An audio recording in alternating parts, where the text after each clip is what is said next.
Rahul മാങ്കൂട്ടത്തിനെതിരായ ലൈംഗികാരോപണത്തിൽ party ഒരു തവണ നടപടിയെടുത്തതാണെന്ന് പ്രതിപക്ഷ നേതാവ്. കൂടുതൽ നടപടിയെക്കുറിച്ച് KPCC അധ്യക്ഷനോട് ചോദിക്കണമെന്നും VD സതീശൻ വ്യക്തമാക്കി. ഞങ്ങൾ ഈ കാര്യത്തിൽ വളരെ ക്ലിയർ അല്ലേ. അത് പ്രതിപക്ഷ നേതാവ് എടുത്ത നിലപാടല്ലല്ലോ. പാർട്ടി നേതൃത്വം യുനാനിമസായി ഏകകണ്ഠമായി എടുത്തൊരു തീരുമാനമാണ്. പിന്നെ നിങ്ങളിപ്പോൾ ഈ ചോദ്യം എന്ന് പറയുന്നത് ഒരേ കാര്യത്തിന് 2 പ്രാവശ്യം നടപടി എടുക്കാൻ പറ്റും. ഒരേ കാര്യത്തിന് ഞങ്ങളൊരു നടപടി എടുത്തില്ലേ. ആ നടപടി എടുത്ത പാർട്ടിയാണ് കോൺഗ്രസ്. അദ്ദേഹത്തിനെതിരായിട്ട് സസ്പെൻഡ് ചെയ്തിട്ടുള്ളതാണ്. അദ്ദേഹത്തെ പാർട്ടിയിൽ നിന്ന് പുറത്താക്കിയില്ല. സസ്പെൻഷൻ നടപടിയാണ് പാർട്ടി സ്വീകരിച്ചിട്ടുള്ളത്. ഇത് സംബന്ധിച്ചുള്ള എന്ത് കാര്യം വേണമെങ്കിലും നിങ്ങൾ KPCC പ്രസിഡന്റിനോട് ചോദിച്ചോ. സംഘടനാപരമായി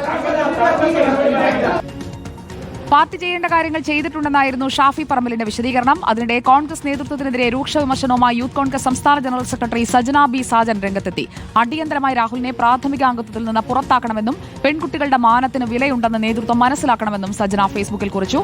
ഋഷിപാൽ നമുക്കൊപ്പം. ഋഷിപാൽ, ഒരിക്കൽ നടപടിയെടുത്തതല്ലേ എപ്പോഴും നടപടിയെടുക്കാൻ കഴിയുമോ എന്ന ചോദ്യത്തിന് പാർട്ടിക്കുള്ളിൽ നിന്ന് തന്നെയുള്ള ഒരു ഭാരവാഹിയായ പെൺകുട്ടിയുടെ പ്രതികരണം കൂടി വരികയാണ്. എന്താണ് ഈ വിഷയത്തിൽ ഇപ്പോൾ ഉയരുന്ന അഭിപ്രായങ്ങൾ? സുജയ്, ഏറ്റവും പ്രധാനമാണ് നമുക്ക് നേരത്തെ തന്നെ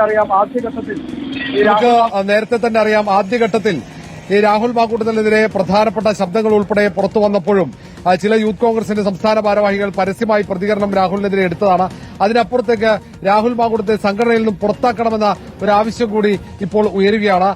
പാർട്ടി പ്രാഥമിക അംഗത്വത്തിൽ നിന്നും രാഹുലിനെ പുറത്താക്കണമെന്ന ആവശ്യമാണ് ഉയർത്തുന്നത്. യൂത്ത് കോൺഗ്രസിന്റെ സംസ്ഥാന ജനറൽ സെക്രട്ടറിയാണ് സജിനയാണ് ഇങ്ങനെ ഒരു ആവശ്യം മുന്നോട്ട് വെക്കുന്നത്. പടിയടച്ച് പിണ്ടം വെക്കണമെന്ന ഒരു ആവശ്യം കൂടി. കാരണം പൊതുസമൂഹത്തിന് മാതൃകയാകേണ്ടവരാണ് പൊതുപ്രവർത്തകർ. ഇങ്ങനെ പാർട്ടിയെ പ്രതിസന്ധിയിലാക്കാതെ പാർട്ടിയിൽ നിന്ന് എത്രയും പെട്ടെന്ന് പുറത്താക്കണമെന്ന ആവശ്യം അത് കോൺഗ്രസിനകത്തും യൂത്ത് കോൺഗ്രസിനകത്തും അത് ശക്തമാകുന്നതിന്റെ തെളിവായി ഇതിനെ കാണേണ്ടി വരും. ഋഷിപാലാണ് വിവരങ്ങളുമായി നമുക്കൊപ്പം ചേർന്നത്.